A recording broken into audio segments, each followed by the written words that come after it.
کراچی جبلی چوک میں رہائشی پلاٹ کی اچانک سیلنگ، مکینوں کا شدید احتجاج، SBCA پر بلڈر مافیا سے گٹھ جوڑ کا الزام۔ نمائندہ خصوصی کی رپورٹ کے مطابق ڈسٹرکٹ ساؤتھ کے علاقے جبلی چوک میں واقع پلاٹ نمبر RS482 جو کہ معروف مامو بریانی والے کا رہائشی پلاٹ بتایا جا رہا ہے کو Sindh building control authority SBCA نے بغیر کسی پیشگی اطلاع کے اچانک سیل کر دیا۔ اس غیر متوقع کارروائی پر علاقہ مکینوں نے شدید رد عمل کا اظہار کرتے ہوئے احتجاج کیا۔ مکینوں کا کہنا ہے کہ یہ پلاٹ مکمل طور پر رہائشی نوعیت کا ہے اور اس میں کسی قسم کی خطرناک یا غیر قانونی تعمیر موجود نہیں۔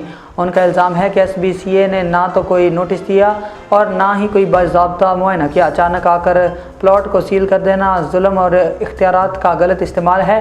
اہل علاقہ نے دعویٰ کیا ہے کہ سندھ بلڈنگ کنٹرول اتھارٹی مبینہ طور پر بلڈنگ مافیا کے ساتھ ملی بھگت کر کے رہائشیوں کو ان کے گھروں سے بے دخل کرنے کی سازش کر رہی ہے۔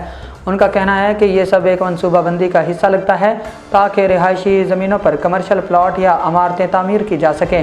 رہائشیوں نے مطالبہ کیا ہے کہ deputy commissioner south, assistant commissioner garden اور دیگر متعلقہ حکام فوری طور پر معاملے کا نوٹس دیں، غیر جانبدارانہ سروے کروایا جائے اور حقائق عوام کے سامنے لائے جائیں۔ مکینوں نے خبردار کیا کہ اگر فوری طور پر ریلیف فراہم نہ کیا گیا تو وہ عدالت سے رجوع کرنے کے ساتھ ساتھ شدید احتجاجی تحریک بھی شروع کریں گے۔